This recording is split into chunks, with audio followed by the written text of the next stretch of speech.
A biblical perspective on life, culture and current events. This is 2020 on Vision.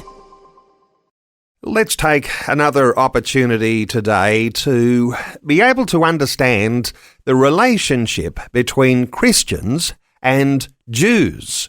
Back talking about what has been a long time up and down, and you might say even that Christians have been a threat to the Jewish people at different times throughout history. Right now, Christians are at a point where I think most people say that Christians are a friend to the Jewish people, and as the Jewish people look around the world looking for friends, they're more likely to identify Christians than perhaps any other group. We're back today with Schmuel Junger. Schmuel lives in the biblical heartland of Samaria in Israel. His family's part of the fourth generation of pioneers in the land of Israel. He holds degrees in law and Jewish history. He's complemented that with 7 years of intensive study of the Bible. He's director of the Christian Friends of Israeli Communities Heartland. Schmuel Junger, a special welcome back to 2020. Thank you, Neil. Great to be here again. Schmuel, I want to ask you today about the ongoing threats to the nation of Israel. Last time we were talking, we were discussing the fatigue that's setting in from Israelis just defending their nation. And with changes that happen, even on a day-to-day basis, the threats continue to be there. How have you noted that Israeli communities are holding up under the threats that are coming from almost every side? So we're starting on a high note, something very positive, huh? The threats we have. Neil, I can tell you that unfortunately, this has been going on for the people of Israel since the establishment of Israel. Since 1948, if you wish, we were always in a case of there's a war, or there's a war coming, or there's a war ending. And right now, where we stand is, and it's really something that's always there, is that we still have an ongoing situation from Gaza. The Hamas is there trying always to do the best to kill us. We have the story of Judea and Samaria, where I live, where we are surrounded by thousands of hostile terrorists in the villages waiting for the opportunity to attack.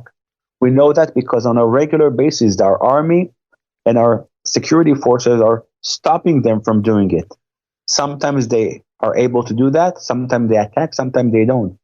We have Lebanon. We have Syria. We have Iran.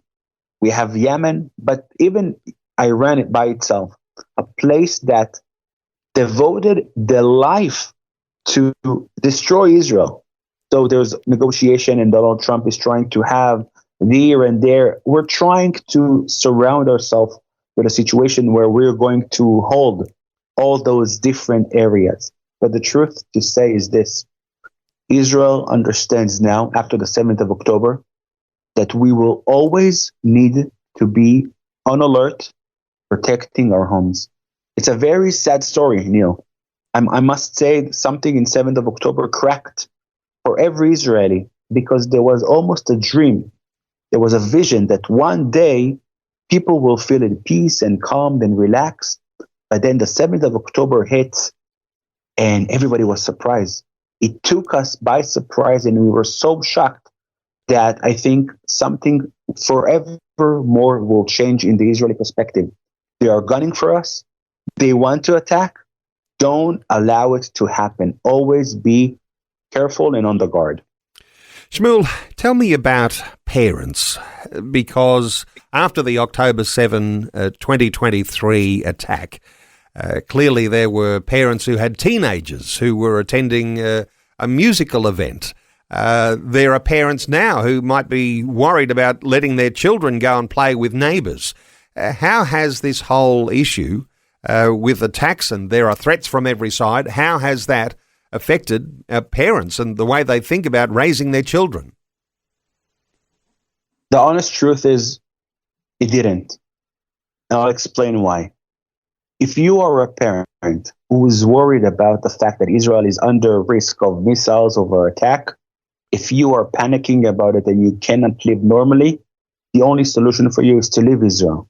Unfortunately, Israel is a place that you cannot say for a fact that your kids are going to be secured and they're going to be without any issues. Not only that, we have a mandatory fighting session of 3 years that we need our kids are going to the army. So what I'm trying to say is very simple. For the people who are listening to us here in Australia, it sounds far-fetched, but listen carefully. People who live in Israel decide to live there because of a prophetic connection to the land. The fact that God gave us the land and brought us back after 2,000 years of exile is the only reason we live there. Because if you think about it, it's not a secured place. It's not a place that you can say you're going to feel relaxed to live. And that's why the reason we are still on the force, on the ground fighting. And this is why the world is filled with Jewish people that decide not to live in Israel, that decide to be living somewhere else. Because the truth is, it's much more comfortable, it's easier, and it's more normal to choose to live somewhere else. You are a full Orthodox Jew, Schmuel, and I'm wondering if you can share with us the ordinary Israeli who hasn't done all the training that you've done, who isn't going off to the synagogue every week. Do they appreciate the biblical foundations, the prophetic fulfillments, Abraham and promises about the land? Do ordinary Israelis appreciate that, or is it too deep for some? So the answer I gave before was naturally something that I hold, the fact that I connected it from the biblical perspective. But even the ordinary Israeli knows a bit of history. And our history was unfolding in front of our eyes. We've been trying to be part of the nations.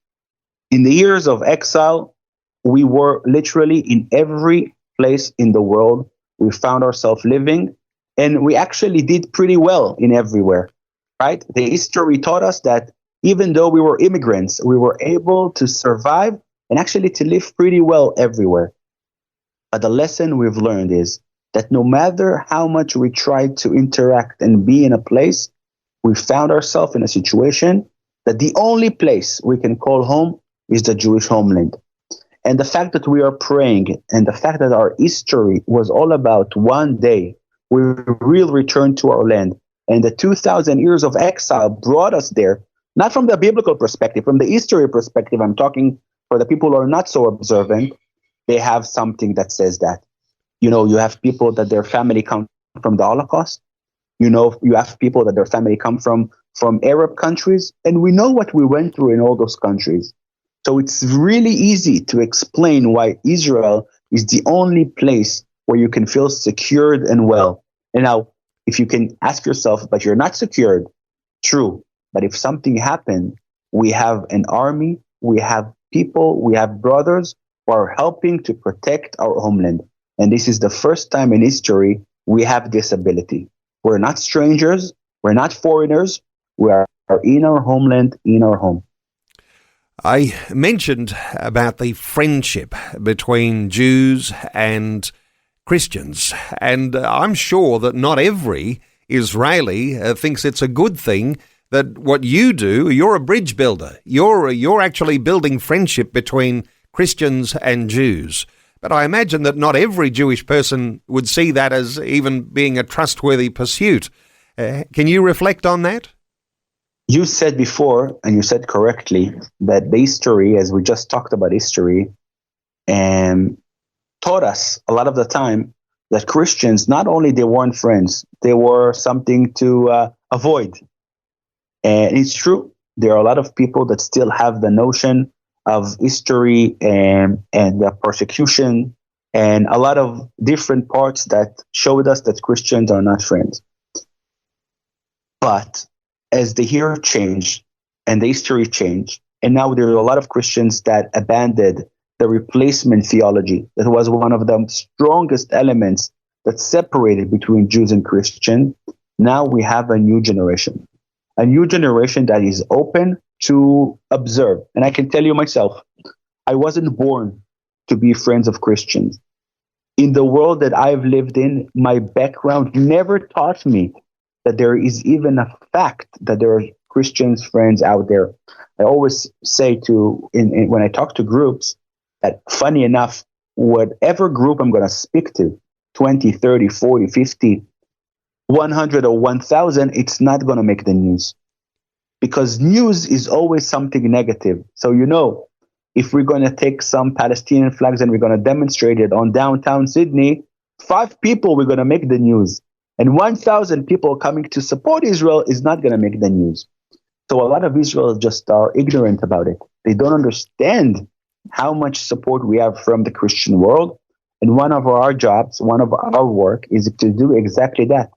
Funny enough, and I invite you and every person who listens, come with me to Judea and Samaria.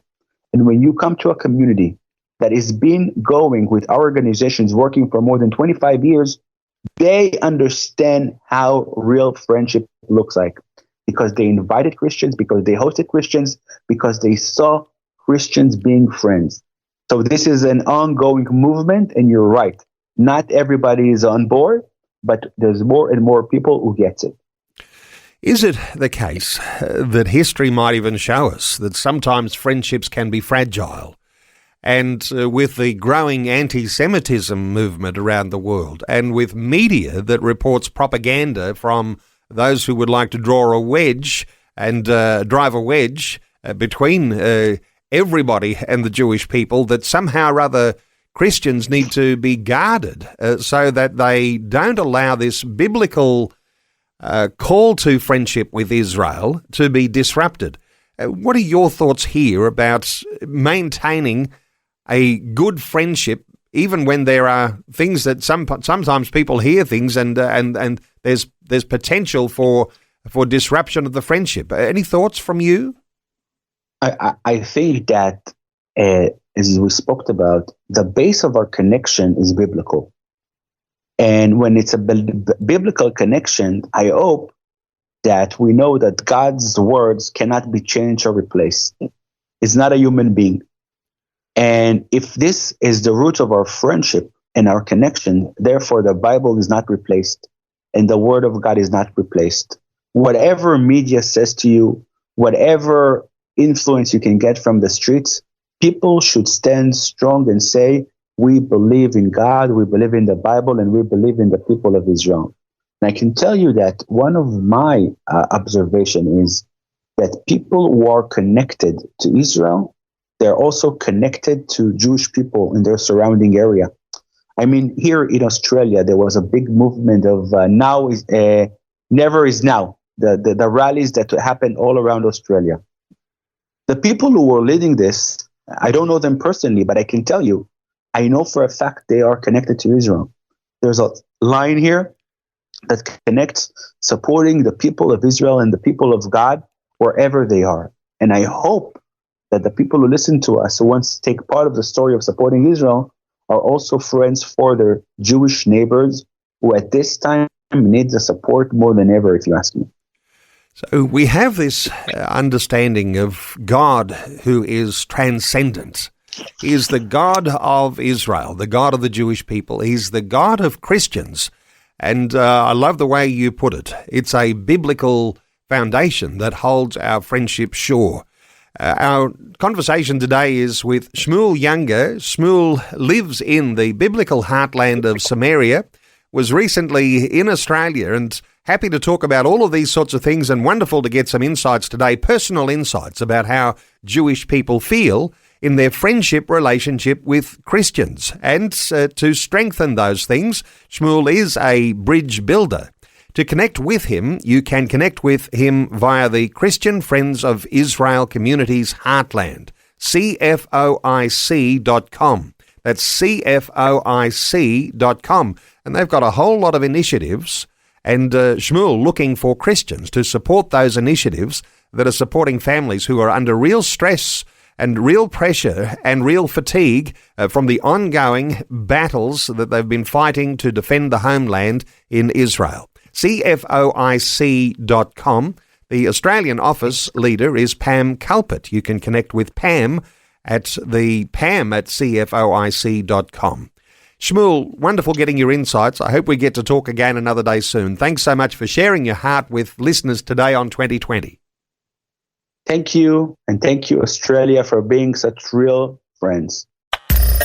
Thanks for taking time to listen to this audio on demand from Vision Christian Media. To find out more about us, go to vision.org.au.